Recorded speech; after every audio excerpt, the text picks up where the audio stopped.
So Antonio, to the written press, has come out and said, I'm really sorry for the fans, but we cannot invent the win. It's important to know this. Hope for a miracle to find a trophy at the training ground. We have to build step by step. Today is not the day to speak about my future. I have a contract until the end of the season, and Tottenham know very well my thoughts. And at the end of the season, we will speak. There will be more to come from Antonio, but before I do bring, obviously, more to come, Rick, give me your thoughts to that initial words about there from Antonio Conte. He can't invent the win, he tells us, Ricks. Is he joking? Is he trolling? Is he trolling us as a fan base? I don't know. That's it. I don't even know what to say.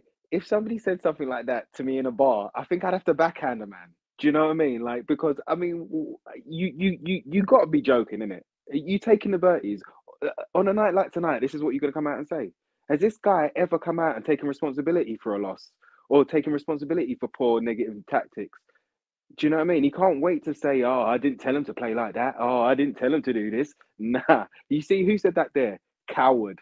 There was a thing down. There was a comment down there that said coward. And you know what? I never thought I'd say that about a serial winner, the Italian, the Italian stallion, Antonio Conte. Coward. He's a coward. Man couldn't stand up. His staff couldn't stand up. Nobody stood up. You couldn't get. It's long, bruv. They are on something else. They're on something else. They're trolling us. They've been taking the Bertie since January. Time to get them out, bruv. Time to get them out. I didn't want to say this. I didn't want to be this way. I really did not. You know, when I saw this panel tonight, when I knew that, Ricks, when you text me and said, right, we're on with Darren, we're on with Crackers, I knew we was going to have a giggle tonight. That's why I was like, we're going to have a good game. Shame, though. We're going to have a giggle with it. It's a tip-top panel without the performance and the result to match. I'll tell this to you, Ricks. But at the same time, all of us, we're not just positive for positive sake. Do you know what I mean? If there's something to say, if there's something critical to say, then we're going to say it. And tonight, listen, the Conte project has failed. Perisic failed. Do you know what I mean? Like everything, the wing backs failed. You know, 5-2 failed. They've failed. And they can't be man enough to come out and say that they failed. They can't be man enough to come out and say that, you know what? All right, maybe we tried to fit a square block into a round hole and it didn't bloody well work. You failed and you're a coward. Time to go, bruv. Time to go. There's more to come, and I'm not sure how this will be received by you, Dal. Conte says, in terms of history, these two clubs are on totally different levels. Milan won the Serie A title last season, whereas we scraped through to the top four by a miracle. If people think in 13 to 14 months is enough to become competitive, then they are completely wrong.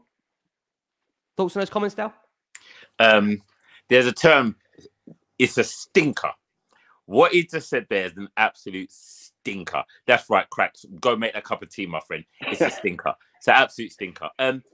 What I'm hearing, if I put my ears to that, I'm going, this is somebody who quite rightly is over. You know, when you've got that, reached that point and you can't do any more. All you do is just go, I'm done. And rather than him come out, as Ricky said, and be a man and just own it and just go, listen, it failed, the project failed. Now he's trying to go, oh, it's a miracle what we did last season.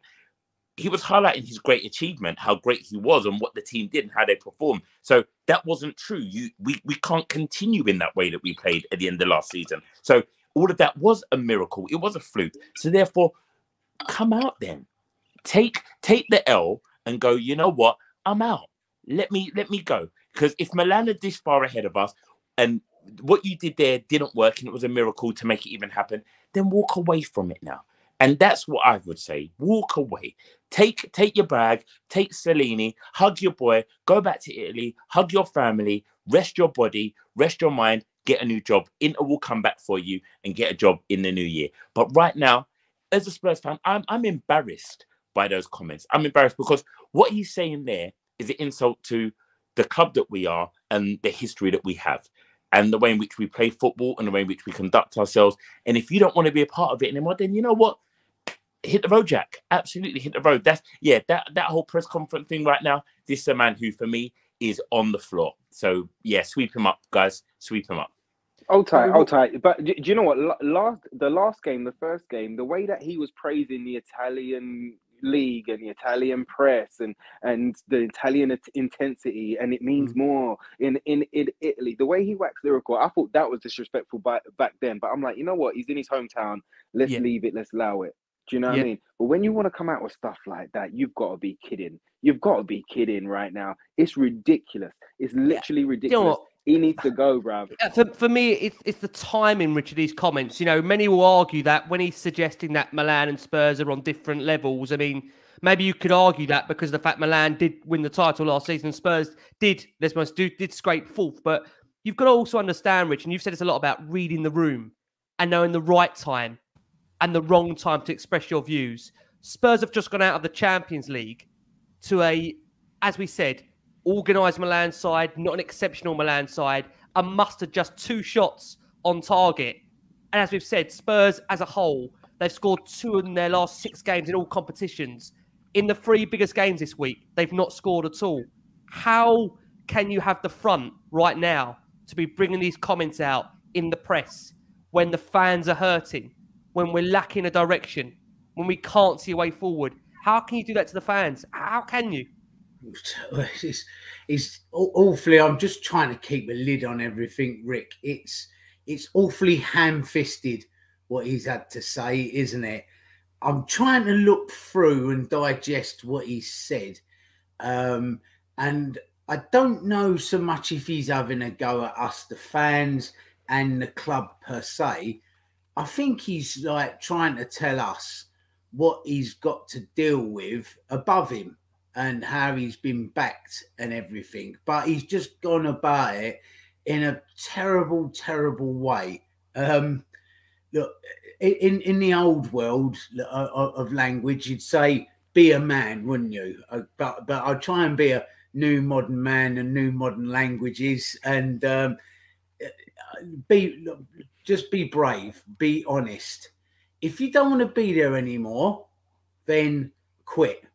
If you've got something to say to the board, don't speak in riddles, which also takes everybody else down with it as well, which sounds like the actual club per se and the fans with all this nonsense about we can't invent wins. You know, people need to be brave. So he needs to just go, right, that's it, I'm done, I'm out of here.